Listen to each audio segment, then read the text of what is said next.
custodial staff for letting us be in here this afternoon. Thank you to Eric Brzozowski, who's helping us with sound and lights and movie, and also some of his Key Club students. Thank you for being here as well. Good? Yeah. Okay. So before we get super far into the program, I would also like to acknowledge some special people. We have some of our board members here. If they could please stand. Well, Caitlin is there. Oh, Joanne is way back there.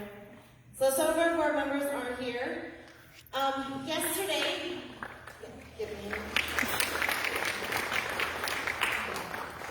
Yesterday, we had a deep Slayton family reunion, and I'm very happy to say that we have some of his nieces and nephews, and, well, actually nieces, great-nephew and great-great-nephew. So if you, family, would stand, and a cousin, please stand, and of course his son.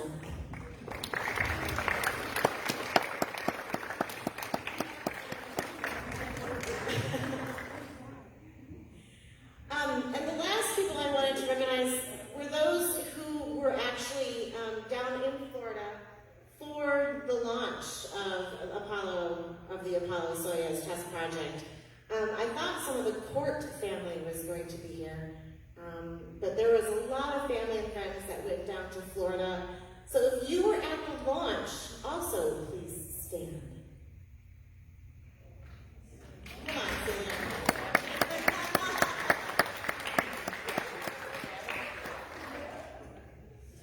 So the first thing I have for you today is I put together a highlight movie of the Apollo-Soyuz test project mission. It's about 15 minutes long. My original version was half an hour, and it really hurt me to cut out 15 minutes of it. But I knew a half an hour was too long, so I got it down to 15.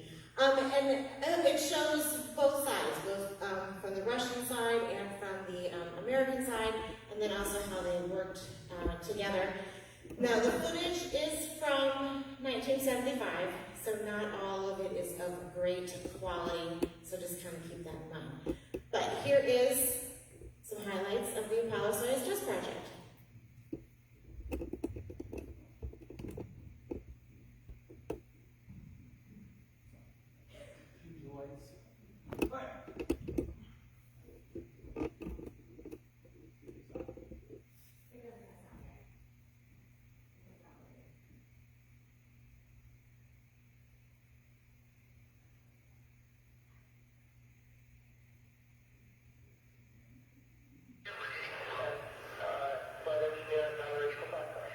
Товарищ председатель Государственной комиссии, экипаж космического корабля «Союз» готов к совместному полету с американским кораблем «Аполло». Командир экипажа полковник Леонов.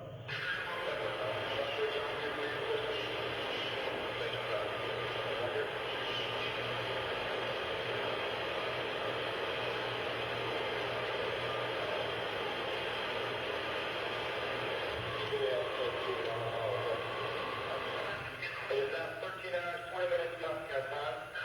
The launch has been, the launch command has been given. Telemetry, registry, equipment has been turned on. Ignition. The engines are powered up. The launch. The booster is off. Moscow time 15 hours, 20 minutes, 10 seconds. The flight is proceeding normally. The pilot's at our launch control.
one. You see them coming in? Yep, they're coming in. 3. Rich. Man, we got a hard doctor. Oh, man. Yeah. Good deal. That is hard. Rich. Copy, Michael Pilot, get that?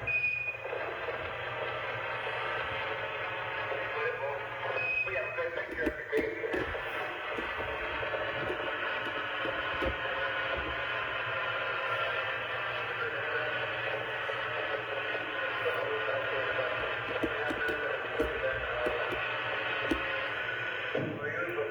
Soyuz, this is Apollo. No, hatch 4 is open. Over. Hello.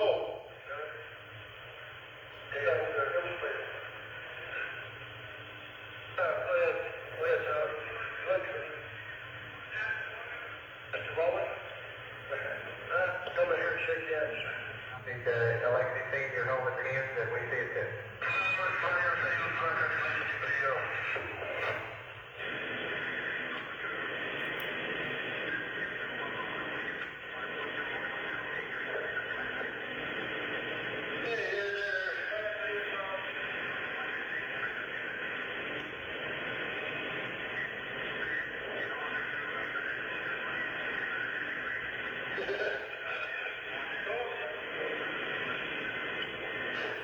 Your flight is a momentous event and a very great achievement, not only for the 5 of you, but also for the thousands of American and Soviet scientists and technicians who have worked together for 3 years to ensure the success of this very historic and very successful experiment in international cooperation. It's taken us many years to open this door to useful cooperation in space between our 2 countries. And I'm confident that the day is not far off when space missions made possible by this first joint effort will be more or less commonplace. Dr. Slayton, Deke, you've had a very, very long record of distinguished service preparing other astronaut crews for various space missions. And we're extremely pleased to see you on the crew of the first international manned space flight. As the world's oldest space rookie, do you have any advice for young people who hope to fly on future space missions?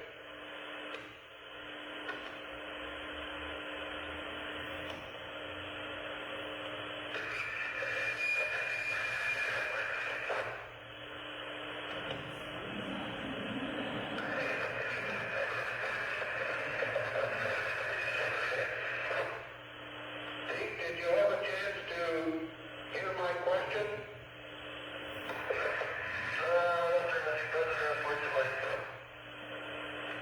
Can I repeat it and wait so long?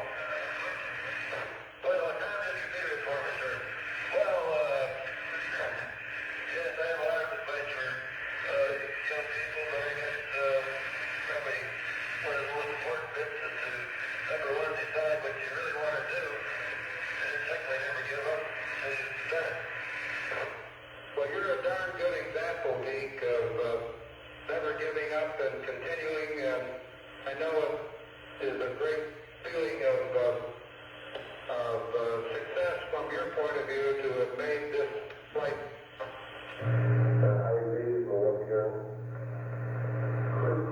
This is Ricky. Chris Kraft is quoted today as saying that he'll be offered an opportunity to direct the horizontal tests of the shuttle and that he'll be considered as a pilot for it. What's your reaction to that?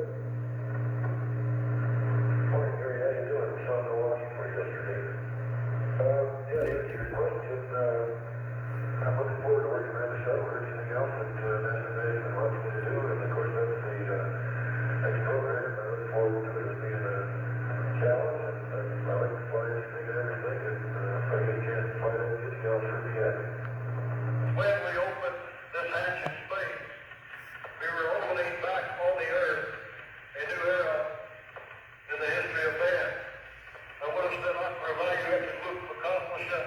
We are for a value, Assembly, Prehistoric Gentlemen. Again, it's been a real pleasure to be on the mission and work with the cosmonauts. I'll turn it over to Alexa. The representative of two countries are conducting the joint North American flight because our people and our government want to work together in spirit of cooperation. Because a lot of experts in America and in the Soviet Union did a great job to make this flight possible.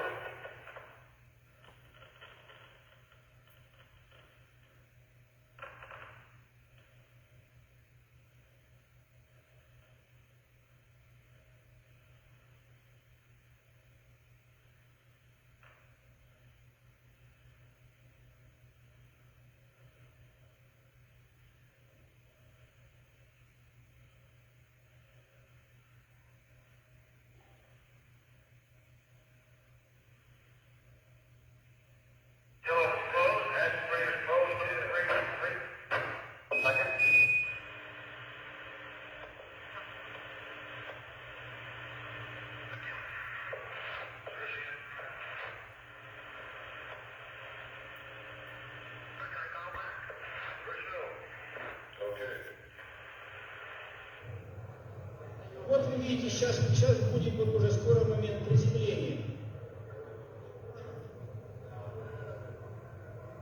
Вот момент приземления вы видели. Сработали двигатели мягкой посадки. Вот тот всплеск такой пили, что ли. Это говорит о том, что сработали двигатели мягкой посадки. Парашют покрашен. Сейчас проверим этого парашюта. Произошел отстрел парашюта. Вот вы видите, здесь вот помогли выйти Юродову. Вот давайте поаплодируем. Здесь обнимаете. Это, конечно, разбросы, каждый перебивает друг друга, знаете, так, ну что тут? Вот стать в команде. Вот вы видите, двигатель.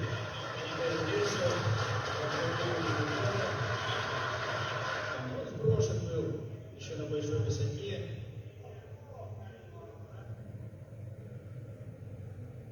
Вновь появился Алексей Сlayton, рядом с ним Валерий Кугасов. Алексей Алексеевич, Валерий Николаевич.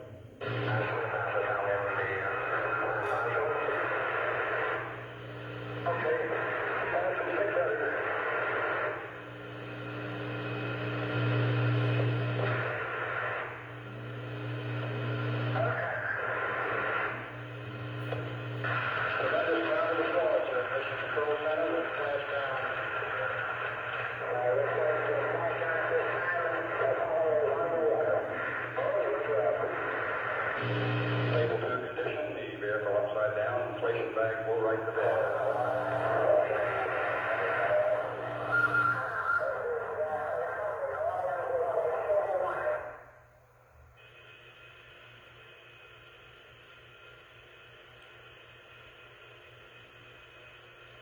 It's planned the 3 crew members will remain in the command module till brought aboard the New Orleans.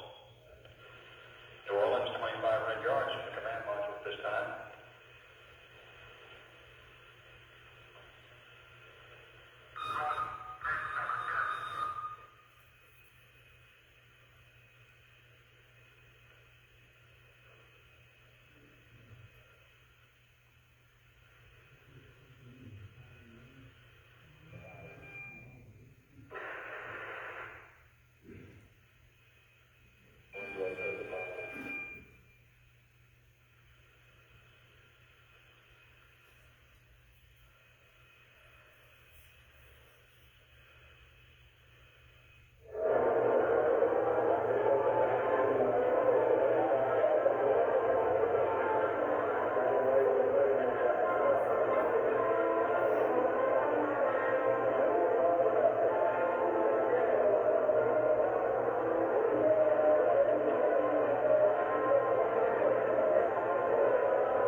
I would like to introduce our special guests for today.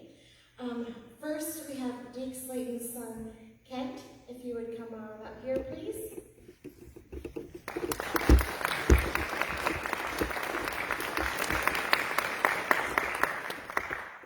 And we also have Bill Moon, who was a flight controller at NASA for 37 years.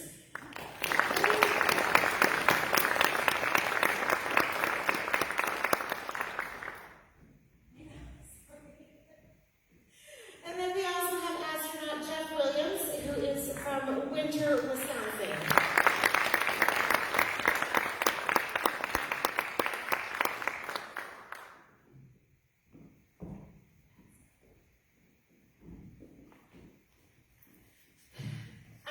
So before I start with my questions, Bill, will you tell us a little bit about what your job was at NASA in flight control for all those years?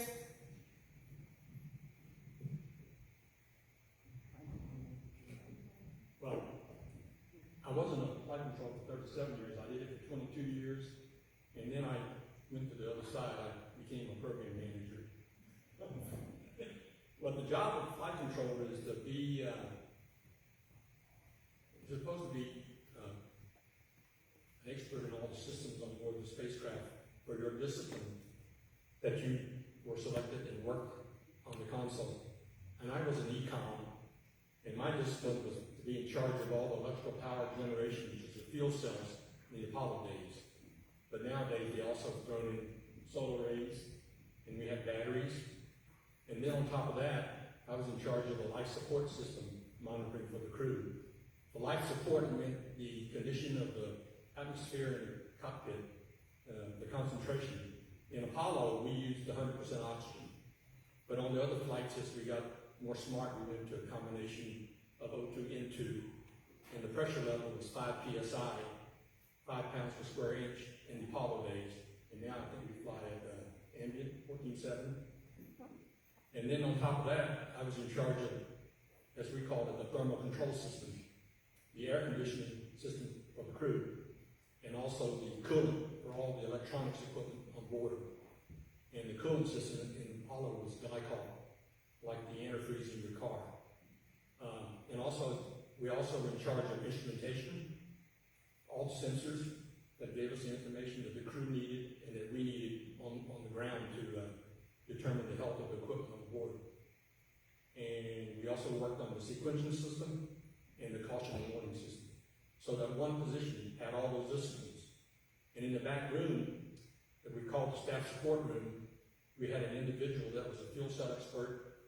We had a guy that was in charge of the life support system, the coolant, the atmosphere, and we had a thermal guy, and we had a caution and warning instrumentation guy. And that was my discipline, and we took a load off the crew and watched them, and when they were sleeping at night, made sure things were going. And we also maintained a trend of the information that we were monitoring to see how things were. They were steady state, which meant the hardware was operating as normal, or did we see some trends that showed us that we were running into some abnormal conditions, and maybe some things that we recommended to the crew that we could delay, or fix the issues that cause all those problems.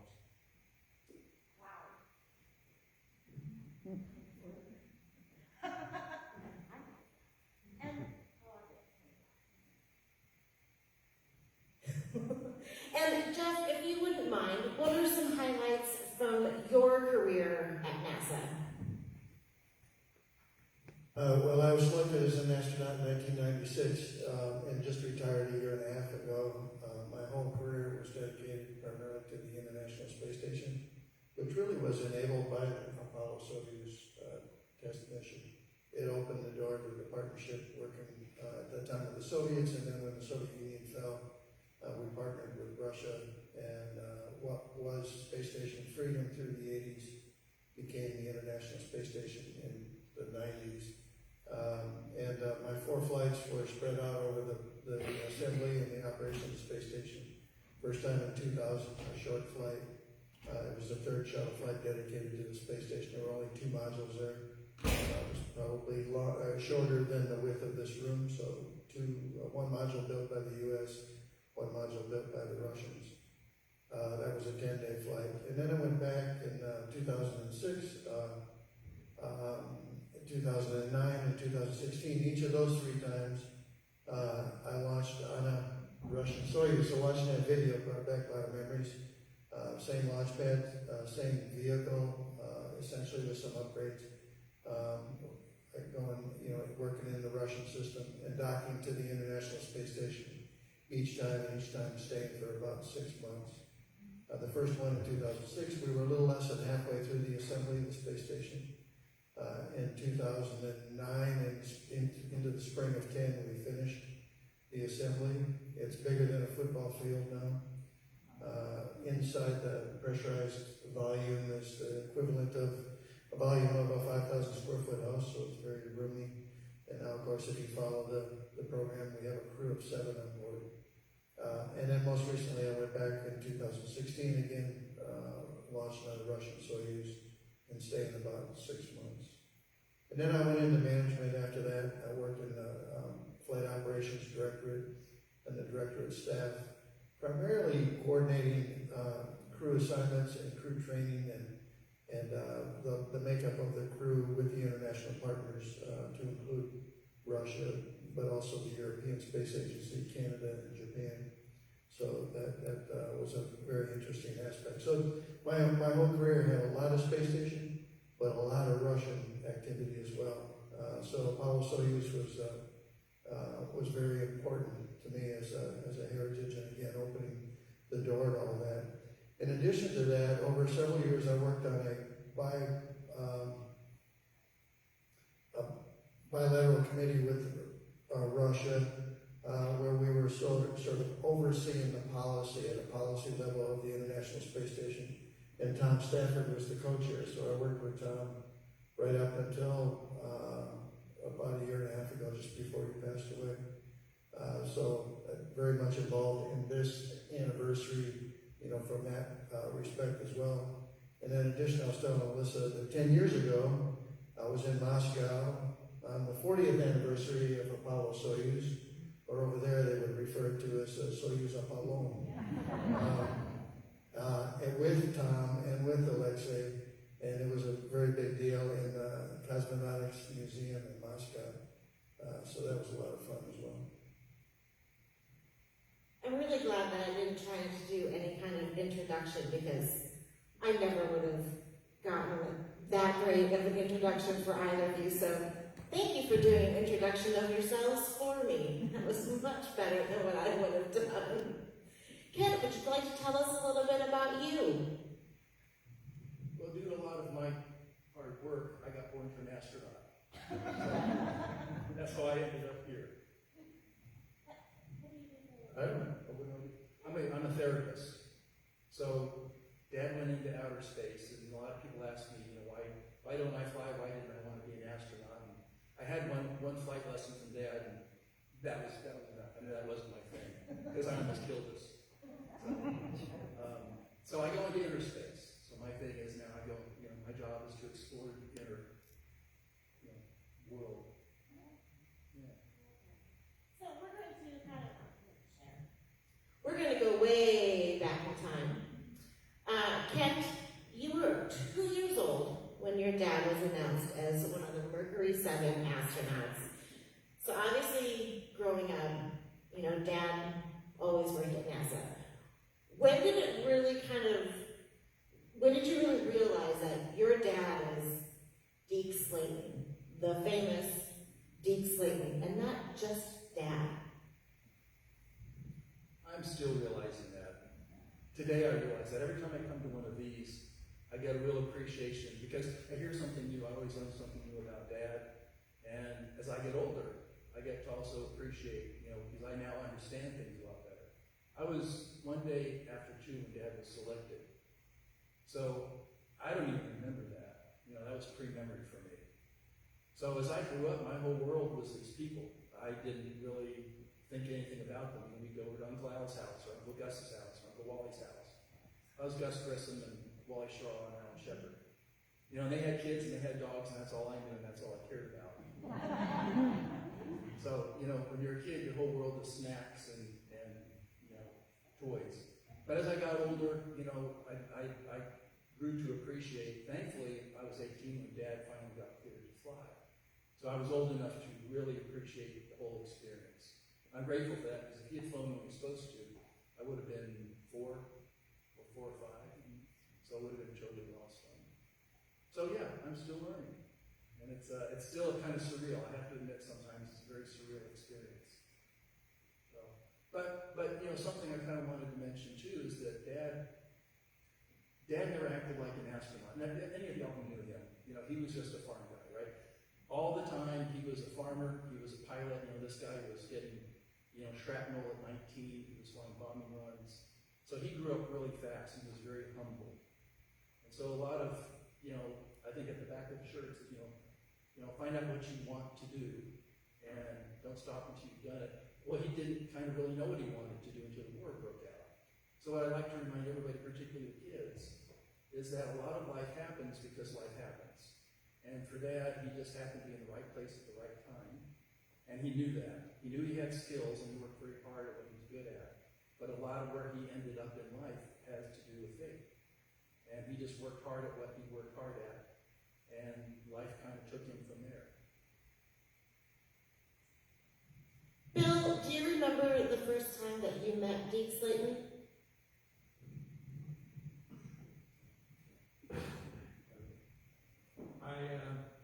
Trying to think back, you know, when I started working at NASA at Johnson Space Center in 1965, I was 1 year removed from working at McDonnell Aircraft as an electrical design engineer on the F-4 aircraft, combat aircraft. And I think, you know, I knew the name of the original 7. And when I walked into Johnson Space Center, I was still in awe of the original 7 astronauts, because here these guys were special, and here I was a lowly flight controller learning. And I was not the lead for the position at the time. But most of the time, in the way we set up the Johnson Space Center, we assigned a person to be a lead for that discipline for each flight. And those are the guys that interacted with the flight crews in developing the procedures and the mission rules and all the negotiations and meetings that go on. And I was at that time one of the worker bees, so I wasn't really introduced to a lot of the astronauts then. But once I got into the front room, the MOCA, the room that you guys see on TV all the time, then we got to interact with them.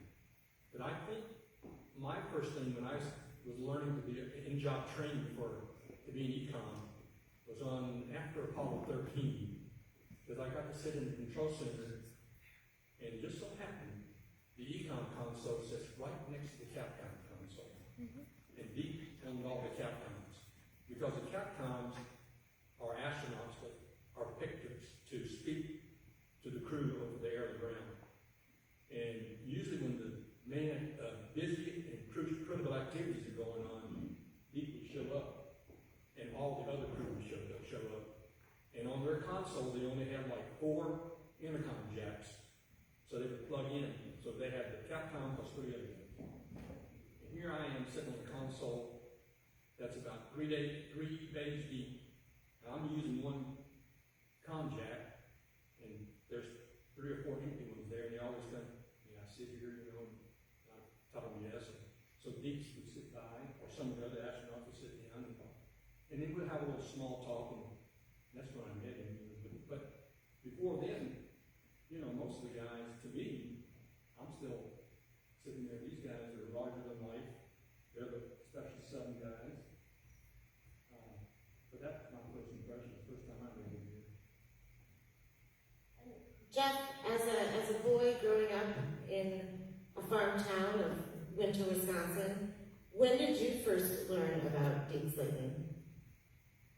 I don't remember exactly, but certainly in conjunction with the Apollo Soyuz mission. And then, of course, I think everybody knew the 7, right? But then you got to know them more through the media as they flew. So the name was very familiar, and then Apollo Soyuz, of course, highlighted its name. And at that time, I didn't even imagine having a goal of being an astronaut. So it wasn't until a couple years later at the military academy that I became aware of the possibility and set it as a goal. That was going to be my next question of when did you start following the space program and having the idea of becoming an astronaut? Yeah, well, again, really it was in 1976 I graduated high school, and I was interested in the military, which was a bad time going in the military because the morale in the military was not very good. It was right after Vietnam. My father was a guidance counselor in a high school, just like we're sitting in here, and his experience got him tours in the previous couple of years to all the academies, so I became aware of the academies, and specifically West Point I focused on. And it was there I got introduced to the opportunity to become a pilot, and an experimental test pilot, and an astronaut. In 1978, the first Army astronaut was selected, Bob Stewart, so I knew you didn't have to be in the Air Force or Navy to be eligible. So that kind of started the dream, if you will. Kent, your dad was grounded back in 62, but then finally was put back on flight status in 72, and then obviously assigned to ASTP. How did life change for you guys when he was assigned finally to a mission? It was in some ways like all the other flights. So Mom and Dad, and Dad was in charge of the astronauts. What a lot of people don't know is that for the wives, it was a very strange world. In the early years of the 7, because we were racing the Russians to the moon, there was a lot of press, and the women were told, don't talk, don't have interviews. They're really sequestered and controlled, and so it was a very stressful world for them. So Mom kind of took them all under her wing and started what they now became known as the Astronaut Wives Club. And so she would have luncheons whenever there'd be a launch. She would be over at their house. All the astronaut wives would be over at the astronaut wives' house. And then, the guys would be over at the house too. So we were always over at somebody else's house. And so all of a sudden it was our flight. I call it our flight. And so everybody was over at our house. And that was real different, and that felt very, very, very strange. Because also too, there was a lot of Russians over at our house too. That was what was very different about our flights. We always had these Russians coming in and out.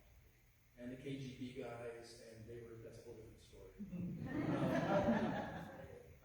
But yeah, it was a fascinating time, and it was just good because that was their flight. They were always the kind of supporting actors, I guess, in other people's flights. So it was kind of beautiful for me as a kid. Well, I was a kid. When you're 18, you're a kid. Sorry. Yeah, it was kind of neat to see them have their flight, have their time. That was beautiful. Bill, you did work in mission control as a flight controller for ASTP. Did you and the rest of flight controllers, did you do any training in conjunction with Russian mission control? We did it with them in integrated simulations for the dock phases.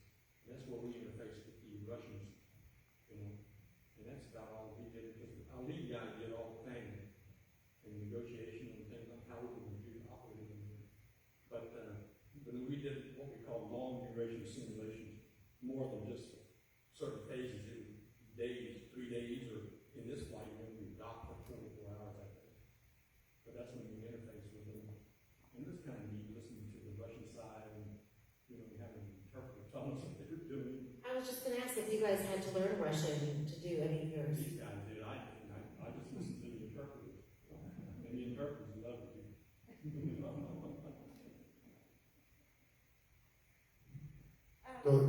To здесь говорит по-русски. Nobody here speaks Russian?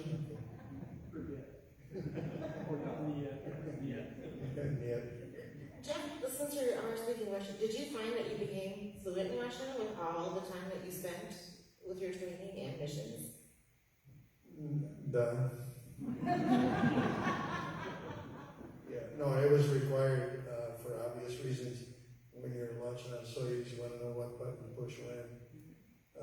And of course, Moscow Mission Control didn't know English. The cosmonauts learned English, we learned Russian. We used what we jokingly call Runglish, sort of a little mix. But yeah, no, it was required, it was essential. And so I've been studying Russian for 20-some years. Yeah. In fact, as an aside, a few years ago, we moved to Washington State and joined a largely Russian-speaking immigrant community that came over after the fall of the Soviet Union in Southwest Washington, just across the river from Portland, Oregon. So I'm using as much Russian now in daily life as I did with all my time in Moscow. That is really cool. I know you guys, after the mission, all went to Russia. Did your families ever go to Russia? Yeah, they did. My wife went several times on the longer trips. My commute was Houston, Moscow. One year, I would go and spend 4 to 6, sometimes 8 weeks there. Typically, it was 4 weeks there, 4 weeks in Houston, back and forth. So I remember peaking out at 6 trips to Moscow 1 year. And for years, it was 5 or 6 trips. And my wife would go with me on the long trips. For the launches, typically leave the U.S. about 8 or 9 weeks prior to launch for final training in the ladder flights in Europe, and then go out to Moscow and train for a few weeks in Russia, and then go down to Baikonur, Kazakhstan about 12 days before launch. And on those long trips, my wife always went with me, so we could spend some time together before I left the planet. And our sons, our two sons, they were adults, but they, I think one of them made 2 launches, and one of them made 1 of the launches. It's interesting to listen to where you all got to go, because in the early days, Russia was notoriously very secretive about their space program. They wouldn't publicize what was happening until after it happened, and then only if it was successful. So it was very interesting to learn that with ASTP, that was the first televised Soyuz launch, and it was also the first time that Americans went to Baikonur. And the only reason why they got to go there was because Tom Stafford insisted. And he said, we will not fly unless we can physically see and get into the Soyuz. And so that also led to another part of your career. Ken, how was your experience in going to Russia after the launch, or after the mission? That for me was probably the most fun part, because we were still in the Cold War with Russia at the time. So they were great to us. They were amazing. The food was amazing. But yeah, we knew our rooms were bugged, and it was very interesting. His dad had told me once before that if you wanted to, I think they didn't have anything to do, so they said something like pool table. We'd love to have a pool table. Well, his pool table showed up unlike any other weird pool table you've ever seen, because they threw them together. I guess the Russians didn't know what pool was. So we kind of would capitalize on that. We knew that we would listen to. So it was fascinating. It was an incredible time. Russia's, you can test, it's an amazing country. The history, the people, it's really pretty incredible. What surprised me was back then in '75, how many young people would dart up to us. We'd be in crowds going places. And these young people would come up in English and they'd whisper real quick, we don't want war with America. They'd say that, we don't want war with America, and then they'd be gone. And I never knew whether this was a plant or whether these were like just Russians. And I asked one of them, I said, why do you travel to America? And he said, no. And I said, but your English is very good. And he said, yeah. And I said, why? He said, because someday I hope to go to America. It was amazing how many Russians were learning English in the hope that someday the wall would come down, which eventually did.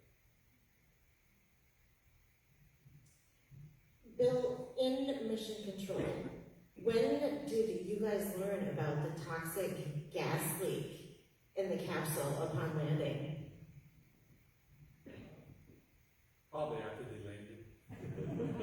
Really, because I was there for entry that day, and I don't recall hearing any air ground, and after I'd gone back to look at the transcript, Tom was pretty busy.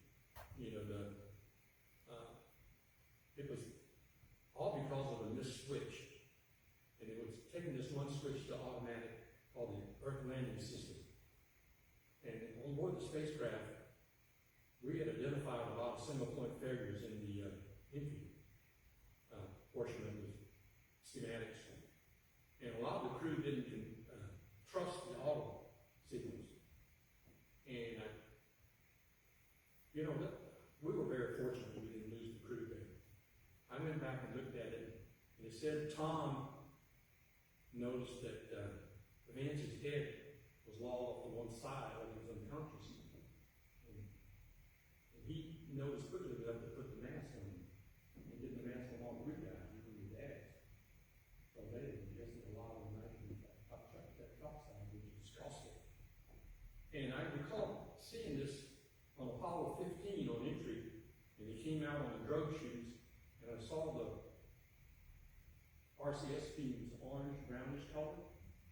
And post-flight, they had seen that the risers on the parachutes had deteriorated because this fume, this nitrogen oxide had interacted with the nylon cord and was tearing it all apart. And so afterwards they made an automatic system. And I guess, going through the sequence, they would call off things. We have drones deployed, you look out there and see the drones. And I guess they saw that manually, so they just deployed them and disconnected them, and then the mains would come out or something. The mains come out and you cut off the drones. And they got through that, but then he missed a step, and he said, "Oh God," and they finally put the ELS auto, but it was too late. And that would disable the RCS. So we're very fortunate. But I don't recall hearing you talk about it. Tom was busy. Yeah.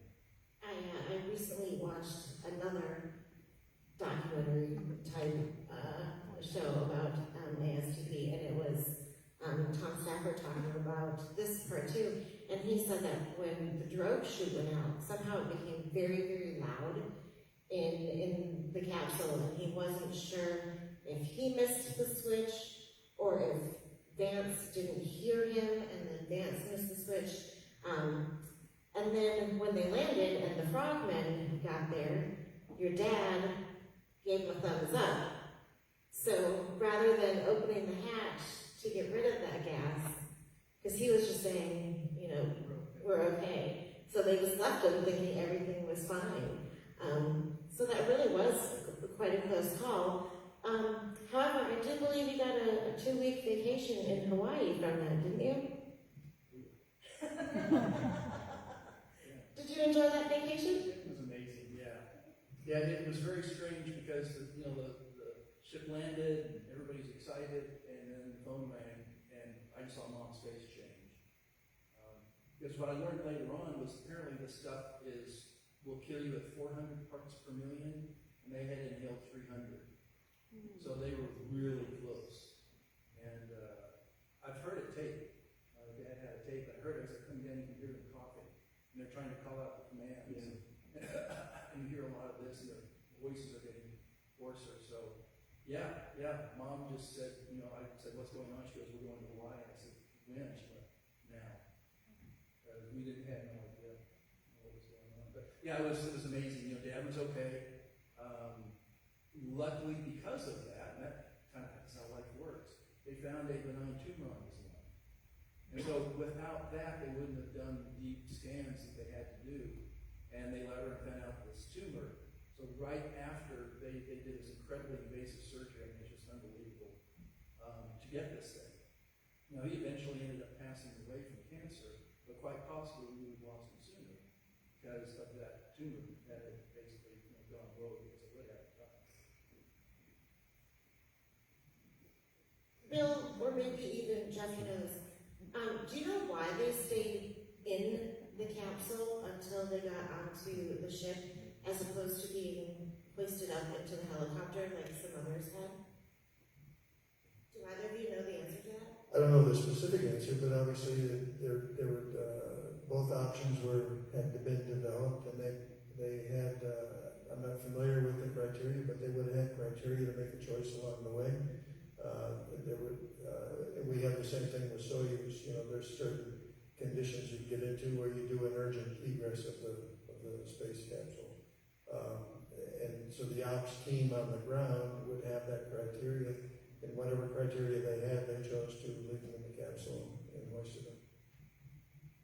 And I think maybe because they still had oxygen supply when we finished it, you get them stabilized in the capsule, to stay on oxygen for a long period of time. And I noticed that it said we only landed 500 yards from the destroyer anyway, right? I mean, the carrier, which is not too far. That's pretty close to the ship. And it's easy to leave them in there and destroy someone without a board, because you have to go there and you have to unbuckle them, get them out, put them in the net. You look at in the helicopter, you might as well leave them in there, just for an option. So that decision didn't need to be made before? No, the docs made that call. I didn't, the team. Yeah, the decisions like that would be made real time based on circumstances. So, for example, if they knew about the toxic atmosphere and they were on oxygen masks and the oxygen supply was on board, they would make a decision right then. And this is hypothetical, just hearing the details.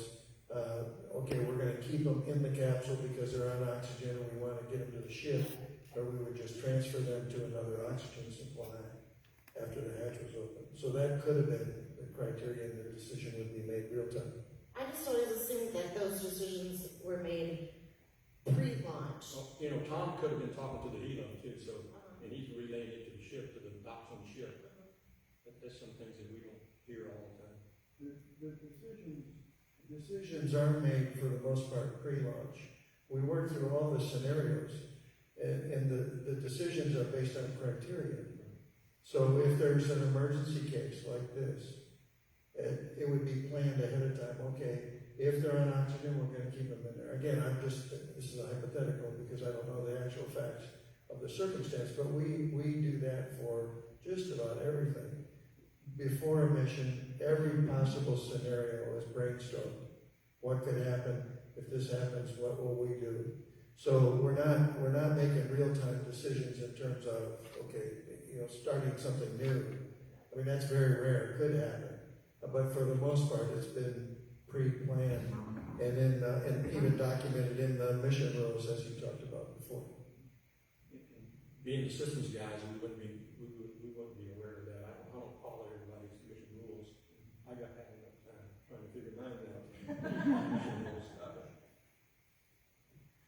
I find it very interesting to watch a Soyuz landing just kind of in the middle of almost looks like a desert, with lots of vehicles all around and people all around.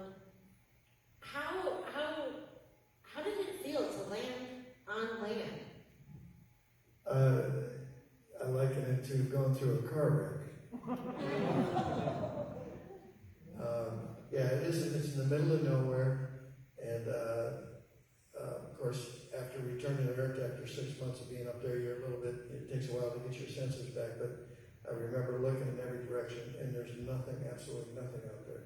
It's in the high desert of Kazakhstan, the steppes of Kazakhstan, and there's all kinds of people around you. Though they've gotten out there, they've taken these large military-style ATVs out there, pre-positioned with the search and rescue forces, and then they'll have at least one airplane in the air circling the entry site, and they're the highest, so they would get a visual sighting of us about the time the parachute opened, and then follow us down. And then they had multiple helicopters out there too, and the helicopters would converge, circle around the capsule as it descends under the parachute.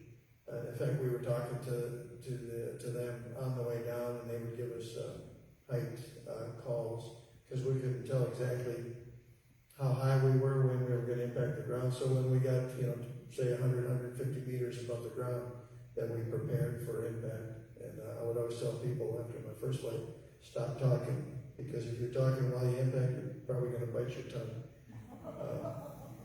But you know, just like we saw in the video there, it's like a big explosion just at impact, and all that dust is, and if the camera is quick enough and timed right, it's a big flash, so it looks like the capsule blows up. And what it is they call them soft landing thrusters, retro rockets on the bottom. There's nothing soft about it, but they're commanded to fire just about 1.5 meters off the ground. So when they fire in the impact and feel simultaneous, and you hit the ground and tumble a little bit, and just like in the video, most of the time we end up on our side, hanging in the straps. Would it be safe to say that the landing in a shuttle was more comfortable? But yeah, landing in the shuttle, it's a steep approach, but it's on a runway, very, very gentle, rolling out on the runway. The runway's 3 miles long. Yeah. The only thing unique from a regular airplane is that you come in really steep on the shuttle and then pull up into a shallow approach just at about 1,500 feet or so. So you're coming down really fast. It's a one-time glider, one option, one chance. And I can attest to that because I did one come into the Ellington. Brewster says, hang on, I'm going to do a STA landing. It was raining. And you can count it. You're sitting there, and all of a sudden you see the ground coming up. You can see through the cockpit window, and your feet kind of slide forward. But it's coming, like you said, real steep. You can shoot on shuttle landing at night.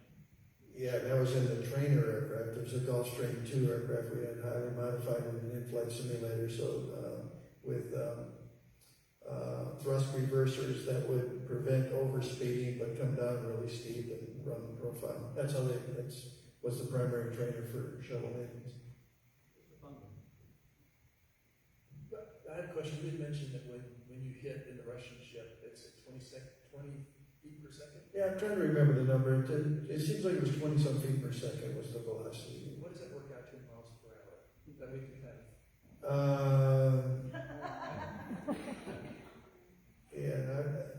It's probably the mid-20-some miles an hour, too. Okay. Yeah. But it's an impact on hard ground, so. Well, 20 is hard. Yeah. The spacecraft is designed to protect the crew on impact. So I had one crewmate that I won't say who it was just for privacy concerns, but he did get injured. He kind of let out a yell on impact. I said, "You okay?" He said, "Yes." But then he was going to come to Houston. We were going to do a little post-flight thing together a couple weeks later, and he got canceled. One of my Russian crewmates, and because he needed to go in for surgery, he had some kind of tear in his abdomen from the impact. Bill, I forgot to ask you, what got you into wanting to work at NASA?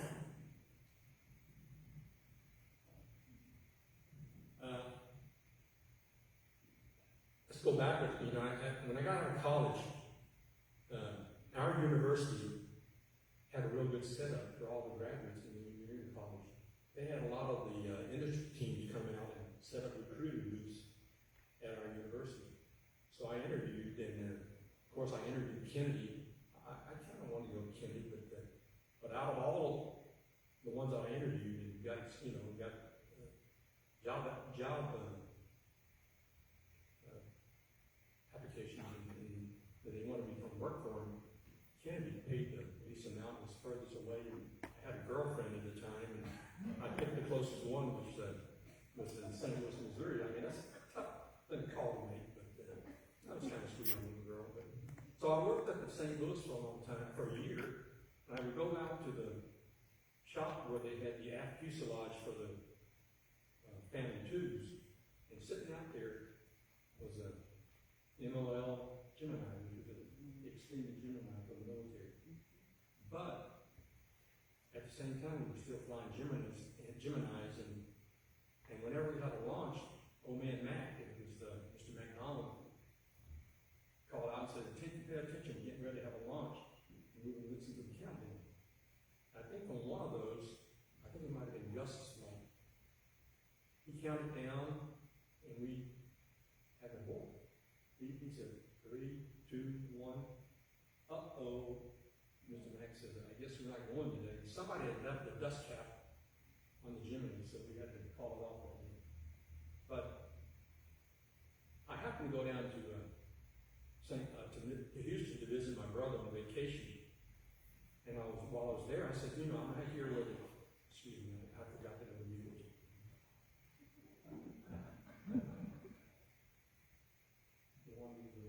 He's fired. So I decided to go take a tour of Johnson Space Center. At that time, it was called the Manned Spacecraft Center. And I think I called personnel or human resources out. They set me up to have a tour of the Mission Control Center from a guy from MOD. At that time, it was called the Flight Control Division. So he took me to the bowels of the Mission Control Center. Of course, we got lost. It was such a big place. But I think, and I don't recall whether I filled out an application or not. I must have, because I got a telegram under my door at the department in about 3 months. And it just happened to coincide when we were getting promotions at McDonnell Aircraft. And things were heating up in the space program. Here I was working on combat aircraft, the Vietnam War was going on. And I said to myself, that seems pretty exciting. So I accepted the job offer, and I'm not sure I fooled them on the resume or whatever, but I was very fortunate and very grateful. That was my second job, and I stayed there for 37 years. And it was different from my first job. I was doing electrical design, and here I was going into a system that was operation engineering, which is something I'd never done before. And I loved it, being a flight controller. We call ourselves real timers. And there's not many people get to fly spacecraft. At that time I was 23 years old. We went to the moon when I was 27. We did an ASTP when I was 30. I was on the shuttle launch team, 1 and 2. I also flew all Skylab, and I essentially flew the whole gamut of Apollo flights. So that was real fortunate. And then got the promotion and got into program management. I was managing how the flights were designed, which missions for shuttle. And also, later in life, I helped put a lot of payloads on board, because I was in charge of all the payload integration management. And I'm assuming that the girl you were sweet on is your wife of 46 years? We agreed to part ways because I married my secretary out of Nancy. And we've been married 56 years, and we have 6 grandchildren, and the Lord is blessed. Jeff, you mentioned that you were in Russia, in Moscow, for the 40th anniversary of ASTP. Aside from the big anniversaries, do you think ASTP is still remembered pretty well in Russia? Oh, absolutely. Their space program in general is very, the public awareness of the details is very high. Anniversaries, the public is very much aware, and that includes ASTP. Yes, very much so. They have an annual Cosmonauts Day, which is the anniversary of Yuri Gagarin's launch.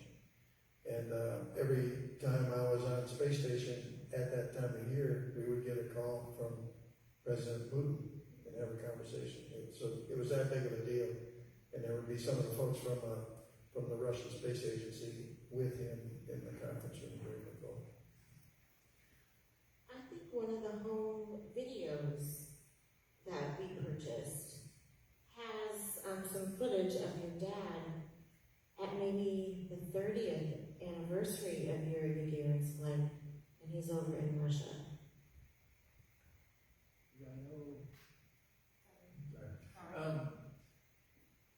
I know he went back, and I went back with him, I think in 91. Yeah, pretty close, yeah. I'm curious, did you ever hear how Yuri died? Just in the accidental plane crash. I think there's still rumors that goes on. There are still questions about it, but I think it was a training flight and something went wrong in the flight. I because the last time we were there, I was just sitting back and watching toasting, lots of toasting. And one of the cosmonauts said something, and I don't know if this is true or not, but he said something about, well, what a lot of people don't know is he was currently elk hunting in his MiG. And he was a little vodka'd up, and so he crashed. Did you ever hear anything like that? Well, yeah, I'm sure I've heard something like that. I think all those stories, I mean, there's your stories. So like I said, there's lots of rumors behind it, so I don't know the details. But he did crash in an aircraft, during the flight. I forgot to mention, I was telling these guys earlier, in the interview that I recently watched, Tom Stafford was talking about the handshake that they did on their first day of docking and how important that was. And so they practiced that handshake hundreds of times to make sure that pictures would be perfect, the videoing of it would be perfect, what they said to each other would be perfect.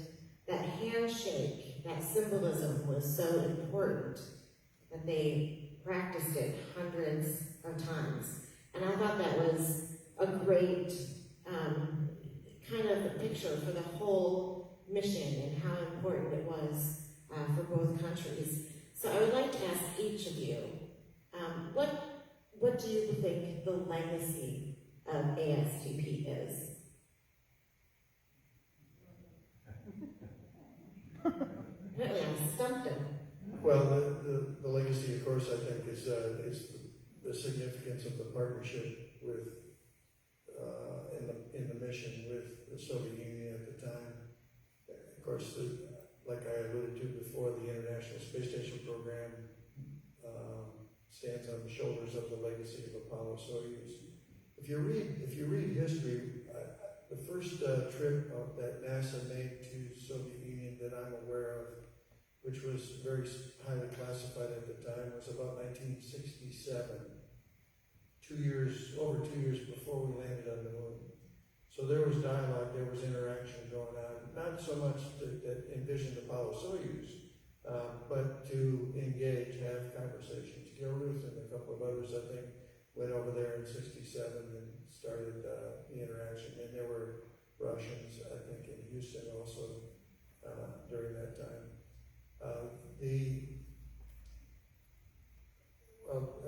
Kind of a caveat, or not a caveat, but sort of a side question to what you asked is, I believe, I've come to be personally convinced that we don't fly people in space primarily because of the interest in space exploration. Because we fly only programs that are funded and supported by Congress and the administration.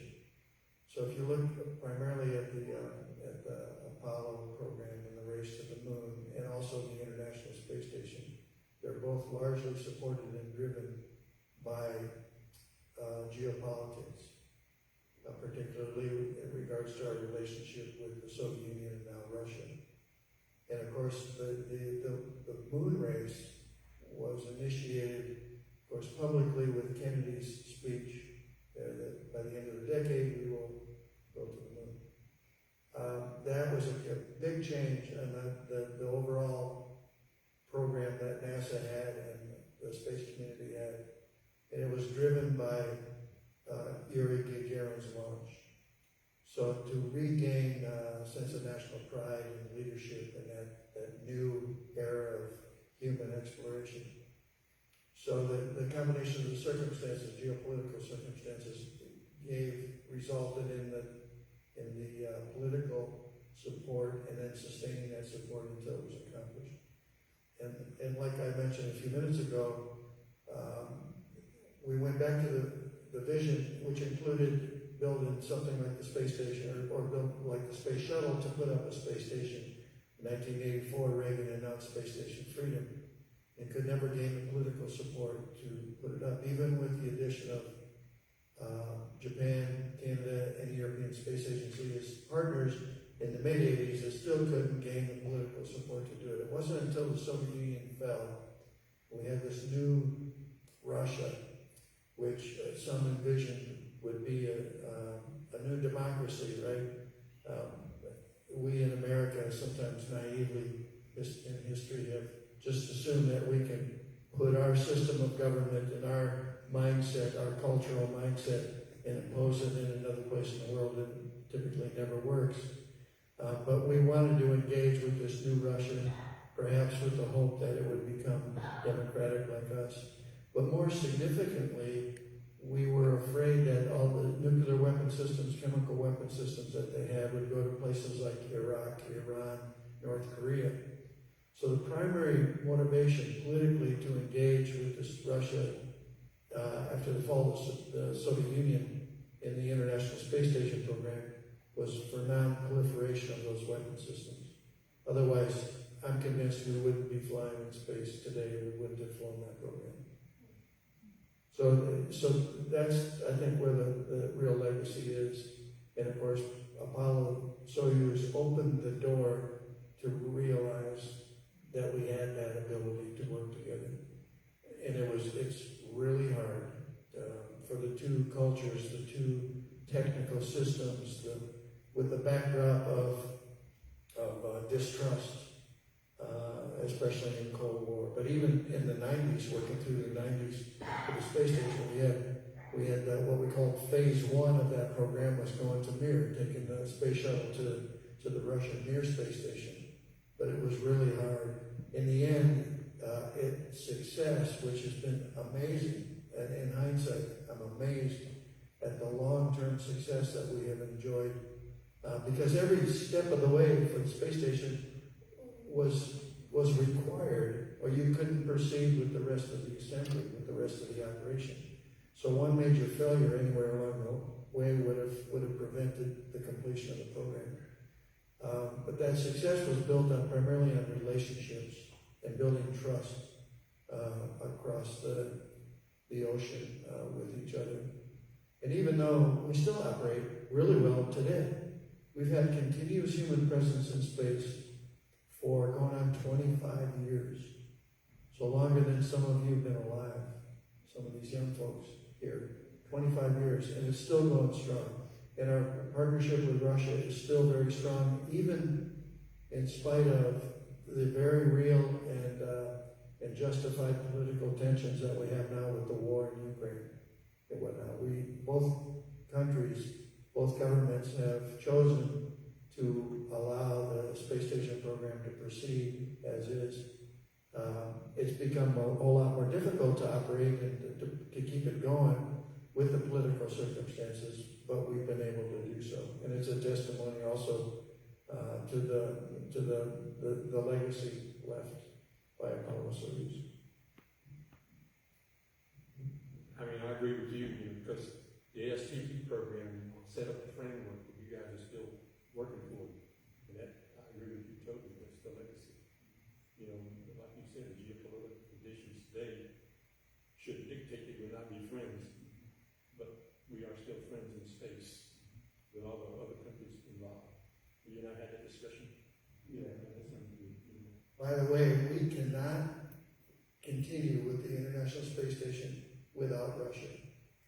And they could not continue it without us. By design, technically, operationally, both sides are required. Both sides, both the expertise in the mission control centers, the expertise on the crew are required. We can't do it without them. They can't do it without us. And for several years, we couldn't get to the space station without Russia because our shuttle program ended, and the only way that we could get our astronauts to the space station was using Soyuz spacecraft. So it's another way. What do you think the legacy is, Kent? Or do you just want to say ditto? Yeah, I completely agree. And as I'm kind of listening, I think what I'm appreciating is that in spite of all the geopolitical ups and downs that have gone on, the space program seems to be a constant. And my hope is that one constant, that one bind, will continue to exist throughout forward time until we get past wherever this thing is we're doing now. and we get to some other place politically. And hopefully that dependency we have will kind of be the glue that takes us forward. You had mentioned that meeting was in 67? 67 was the first meeting in Moscow that I'm aware of, that I read about. Because I just as you mentioned that, I remembered in 67, Mom and Dad took a trip and they got me out of school and took me. And we were overseas and we were in a hotel and I was bored. I was riding up and down the elevator. And the doors open and there's this room, there's this huge table with all these people sitting at it, and most of them were in uniform. And now in retrospect, they looked Russian. And I asked Dad, and I said, who was that? And he just kind of waved me off. But later on, he said, yeah, it was Russians. So that was one of the meetings, but that was in Greece, I think. Okay. So, yeah. Yeah. Back up, we're going to Greece. Nice.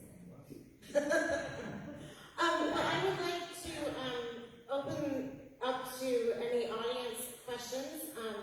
If you can speak loudly or just want to yell it up here, that would be fine. Otherwise, I will put a microphone down here on whatever that thing's called. Mic stand. So, does anyone have any questions? Seriously, we covered everything that you want to know? The first one's always the hardest. Caitlin, are there any questions on Facebook? Not yet. Oh my gosh. Your live stream. Okay. Yes. Congratulations to all you guys for the accomplishments and everything you've done for space program in the country. But I want to say something to each son. Even though he was grounded in the original Mercury program for the atrial fib or heart condition, he eventually got to go, but the historic things that he did and being responsible for setting up all the crews for Mercury, Gemini, and Apollo, just when you think about the responsibility and the history about that, that's really cool. Yeah, and thank you for bringing that up, because that's another very interesting point that a lot of times, you know, this is kind of a philosophical thing, but a lot of times when you want something really bad and it doesn't happen, you get devastated and you give up, and he didn't give up. But the other thing too is that I think, you know, I don't know how the big picture works, but I think NASA needed him with that skill set to be an administrator at that time. And that maybe wouldn't have happened if he hadn't gotten grounded. So it was kind of worked out.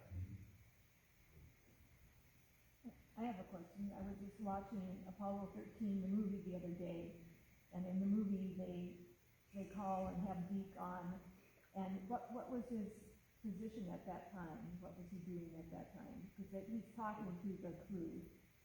Do you know? What did he do? He was participating in the Tiger team. You know, we're trying to develop a plan to bring the crew home. Yeah. I mean, you know, he had a deep responsibility, and you could see it in his actions in deep. When I saw him, he was very quiet and looked kind of stoic. And I knew he'd be disappointed he didn't get to fly, but he still had a responsibility for the crew on board. And of course, he had the battle MOD, which is the Mission Operation Director, some disciplines around the center.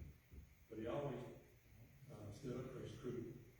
And you could tell that they crossed him, and you know, it's like on Apollo 7, when Wally wouldn't wear his helmet back on entry, he said, over and out, you knew something, you knew what's going to happen after the flight.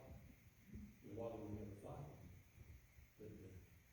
But I think that's an important meeting up there to lead and manage the guys. I mean, these guys that were selected as astronauts were born leaders anyway, but they just need a little guidance. Not long. Occasionally a lot. But no, he was responsible for the whole, crew. He was the management over all of the astronauts at the time, so he was there in that role.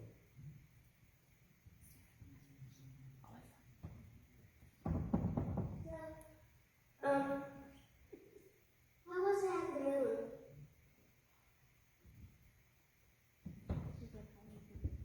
How was it at the moon? Or, since none of you have actually been to the moon, sorry. How was it in space? What's it like to be in space? Space is awesome. I've only heard about what it's like on the moon, but I can talk about going to space in the space station. So the best part of the whole experience in terms of what you see is the Earth. It's amazing to study the Earth from 250 miles up, orbiting it every 90 minutes. You go around the Earth. So it's a great vantage point to study the Earth. Of course, being weightlessness is a lot of fun. We all throw food at each other, and things like that, so we all turn into kids again. Play with water bubbles, whatnot. Do endless somersaults in the air. Never land on the floor. So, yeah, you probably can't imagine that, huh? Yeah, you can. The guys that went to the moon, they still, one of the big impressions was, well, several of them, but one was seeing the Earth, seeing the blue marble out away, and watching the Earth rise as they orbit around the moon. And of course, being on the surface of the moon, they talk about that. I was with Charlie Duke last week in Kentucky, where each of us gave a talk, and he talked about running around the moon with John Young and driving in the little cart that they had there, falling over one time because he got a little cocky, he tripped and fell on his face, and he described it as getting up. He just did a push-up and came up just a little bit, and he just came back down and pushed up really hard, and he was able to go all the way to his feet just doing a push-up in 1/6 gravity, even wearing that big heavy 300-pound suit, which on the moon weighed about 60 pounds. So they had a lot of fun with their team on the moon. I have a question from one of the people who's watching us live on our Facebook page. Were any of you involved in the development and use of the ATS-6 satellite to increase the comms with the ground? Which satellite? ATS-6. No, I don't remember that one. In the space shuttle program, we worked through TDRS satellites, TDRS, tracking, tracking, relay satellites. That was for the communications, and they're still used. They're still used for the space station. But no, I have no knowledge or recollection of that particular satellite. Can you tell us briefly the film piece we saw at the beginning of this event where Deke was asked to go work on the space shuttle out in California? Do you have any memories or experiences of that time that you want to share? You said at the beginning of the video that... Yeah, when Deke was at, I think it was a brief mention that Deke later went on to work on the testing of the space shuttle out in California. Oh, I see. So going on to, did he work on the approach and landing test? Yes. So that's what the question is. Yeah. Yes, he did. Yeah.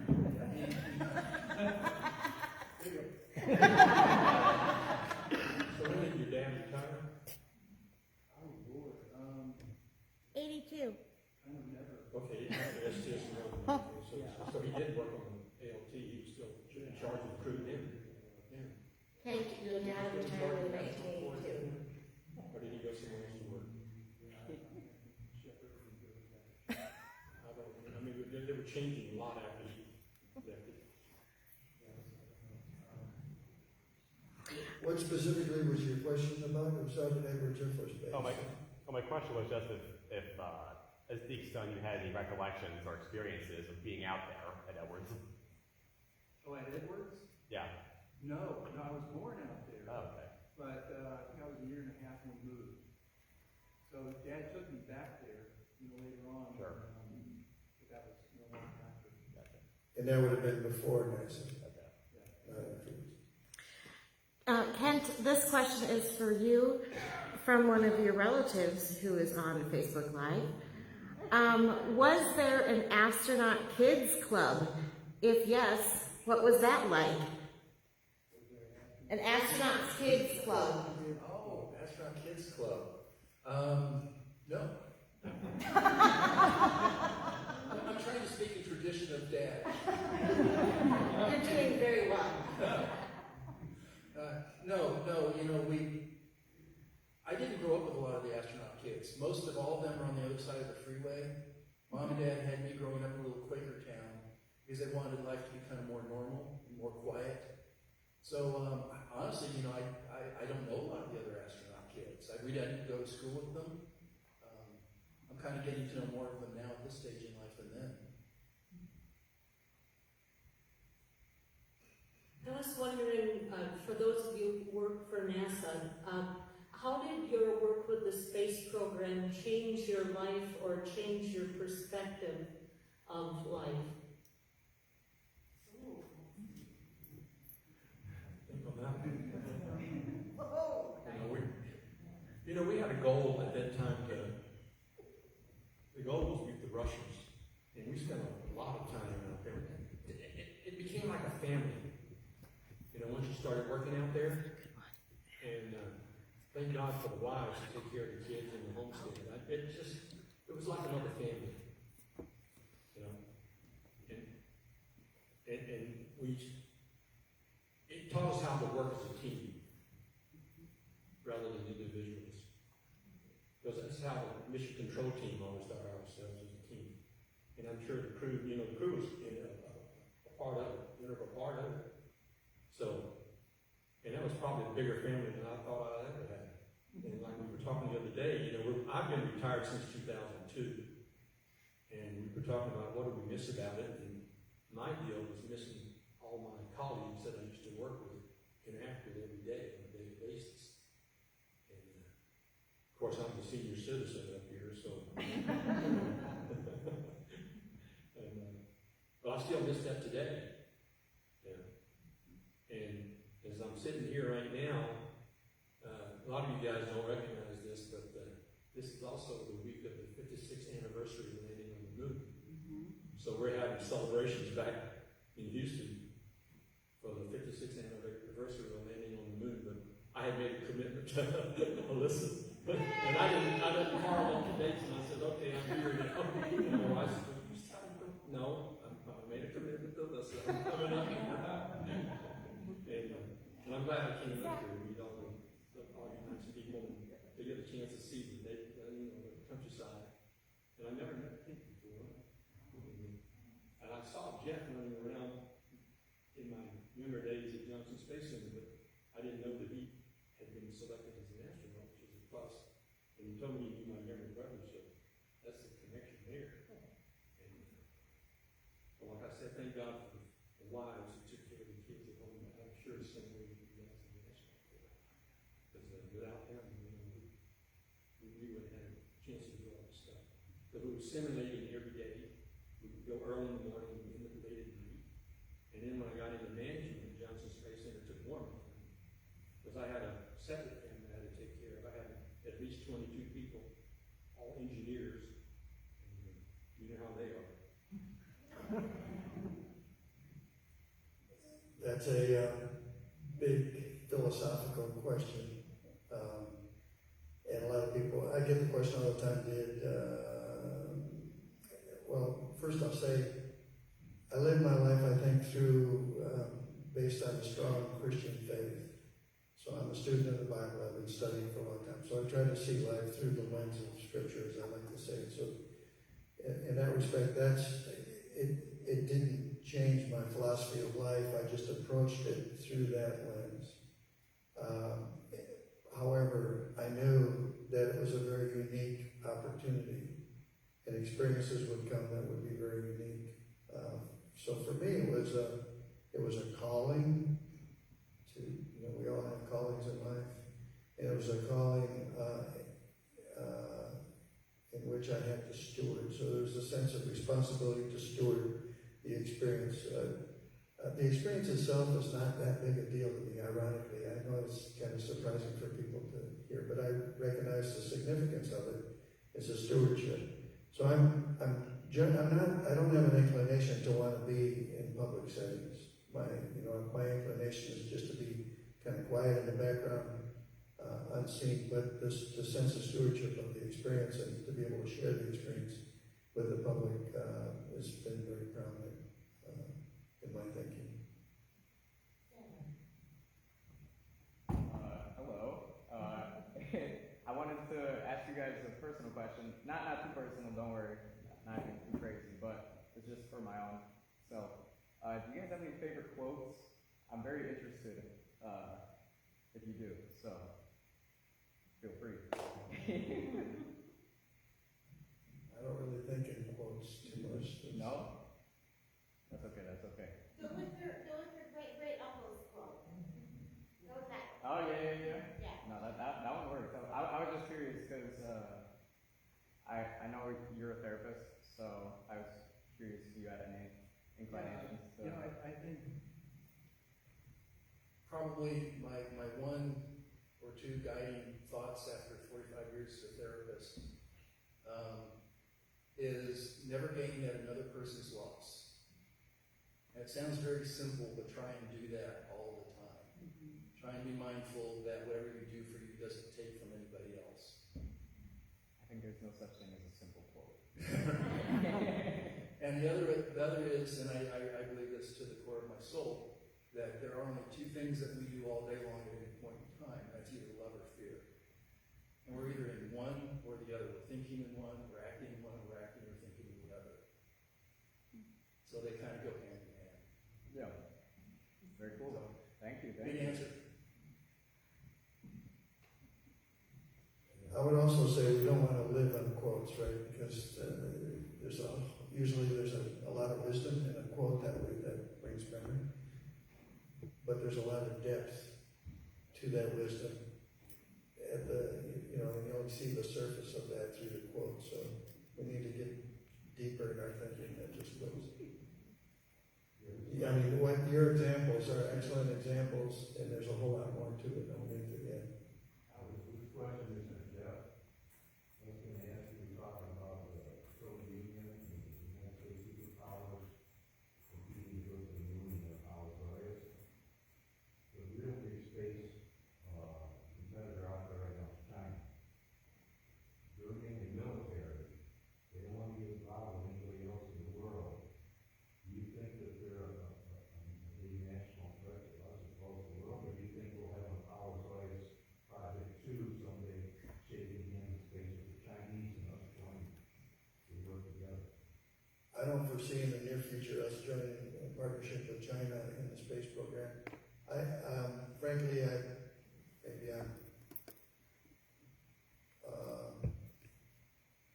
little biased for what we've done, but I don't think what they're doing is that significant beyond the symbolism of it. But I think they are a threat. I think they're the major threat in the world to us, but it's more of an economic threat. Hopefully it will never turn into a military threat. However, that is always talked about. It's there, at least in the theater in the South China Sea, vis-a-vis Taiwan and whatnot. But they are a significant economic threat, which extends to the theft of technology. It extends to investments in our country to have levels of control, economic control in our country. And a lot of those things have been talked about for years, and there's a little bit that's happening now to try to address that threat. I think rightfully so.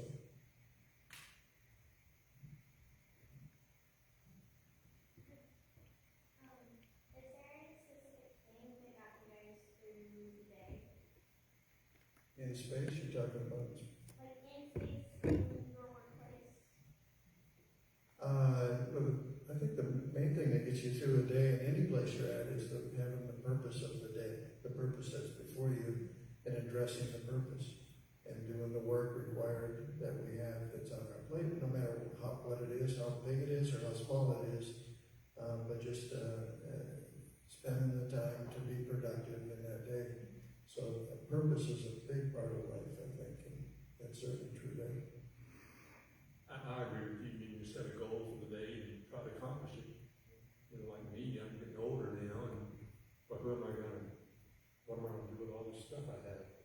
You know, I got other people wanting stuff, and I have a lot of memorabilia sitting around, and you know, just I was talking to Gene Kranz the other day. He's going through that phase right now where he's working on disseminating his memorabilia around and his legacy and all the writings he's got. As we get older, that's the things that we've accomplished. You know, we're looking at but like I said, you got to set a goal for the day. What am I going to do for the day? I'm retired now. I said, you know, I go, I think I'll mow the yard. I got to get that done today. I accomplished that for the day. I'm satisfied. You know, you got to have a purpose in life every day. You know, not just as, but you got to exercise and make something important happen every day. It's something you do it. That's an excellent question, because I think what we've been talking a lot about is sort of the randomness of life.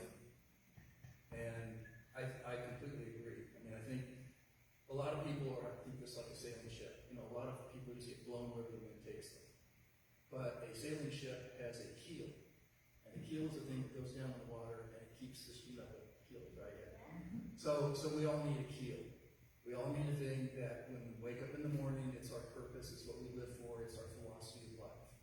Whatever the day does, you know, whatever opportunities come and go, that keel and the star that we're headed towards are going to guide us. We may get blown off track. You know, Dad got blown off track, but he was actually on a different track that got him where he needed to be. So, you know, you have as much control, you have as much focus as you can, and then life does its thing.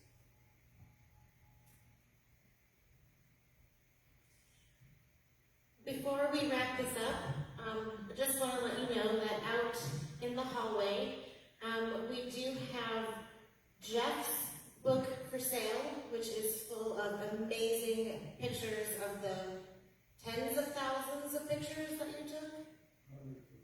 Okay, don't you hold the record for the most pictures taken from the ISS? Okay, so record holder of pictures taken from the ISS. He has a book, we have that for sale out front. We also have Deke Slayton's autobiography for sale, and then we also have the NASA ASTP mission reports, a book for sale, which includes 2 CD-ROMs, and it's like jam-packed full of awesomeness. The reason why I wanted you 3 here today specifically is because you kind of represent the past, present, and future of ASTP. You know, Kent past, as in you're the children of the astronaut. Present, because Bill, you worked in mission control for that mission. And then future, all the time that you spent on the International Space Station, which who knows how that would have turned out without ASTP. And because you're from Wisconsin. And a small farm town in Wisconsin, just like Deke Slayton. And I found out today that Bill is from a tiny little town in Mississippi. So the size of your hometown means nothing to what you can do with your future. Thank you all so much for coming today. I am very appreciative for the time that you took out of your days and for missing the 56th anniversary of Apollo 11. But, you know, it's just a moon landing. No big deal. There'll be one next year. So, thank you all for coming. Thank you for being here. And we'll also be available to have autographs outside in the hallway, too.